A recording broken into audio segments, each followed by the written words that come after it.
I'll certainly take an offensive flow like that as we are searching again for an identity. Hopefully that's something to build on. I like how we started big, obviously, and we had 16 points with that starting lineup at the first media timeout. So kind of like how we started. Juwan certainly deserved to start with everything he's given us. But to share the ball and move the ball like that, I think we're a really good passing team.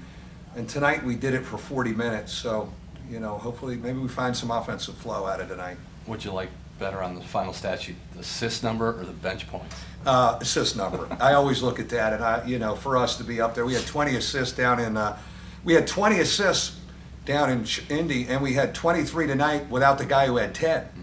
So I feel good about like Dane Goodwin being better with the. We know Prentice and TJ are good with the ball. It's DJ Harvey has 3 assists, 1 turnover. Dane Goodwin better with the ball. Nick, those guys have to be guards. They can't be forwards anymore. I told them today in our shoot around, and we went 3 on there with those 3. I said, you guys have to be guards, because we need you to be good with the ball. So, but the bench points weren't bad either.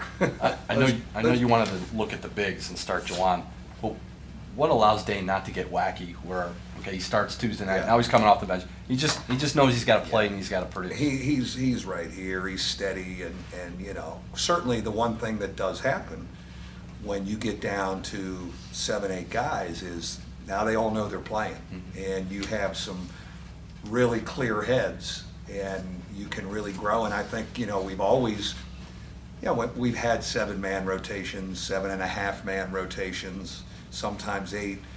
And those groups have always been good with the ball, and they've shared it, and they haven't forced stuff because they know I'm going to play, so I don't need to force anything.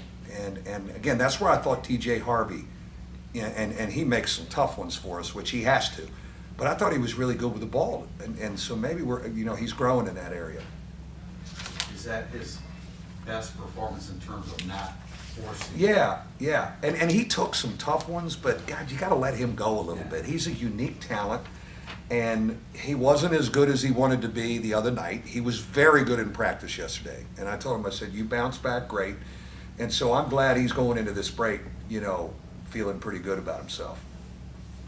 What's it like seeing Dane improve as the season goes on? Dane Goodwin is one gifted basketball player. He plays the game older and sees it older than a freshman, reminiscent of Vastoria. The feel, the fundamentals and everything. He probably still turned down 3 shots, but he shot it a little more than that. He was a little more aggressive. But he's a physical kid, he can rebound. And then Nate was due too. Leshevsky was due. So those 2 guys they're weapons, and it was just, you bring them off. So I'm glad they went into the break with a good game.